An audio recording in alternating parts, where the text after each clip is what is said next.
Hello everyone, চলে এলাম আবারও আরেকটি ভিডিও নিয়ে তোমাদের সঙ্গে শেয়ার করার জন্য। তো আমি আজকে বানাতে চলেছি কাঁচা আমের জেলি।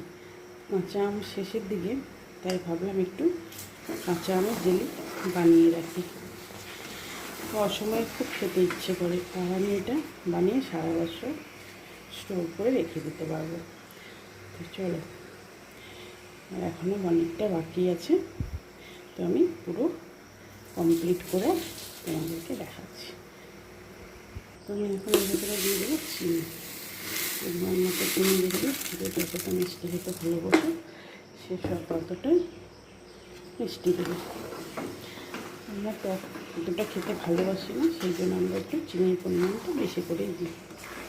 তোমরা যদি টক খেতে ভালোবাসো তাহলে একটু চিনিটা কম করে দেবে।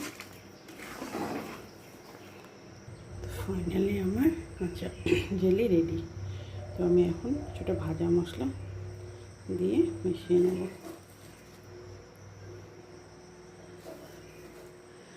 তো তোমরা যদি এইভাবে বানাতে চাও তাহলে আমাকে কমেন্ট বক্সে জানিও, আমি কীভাবে বানালাম সেটা তোমাদের সঙ্গে শেয়ার করে দেবো।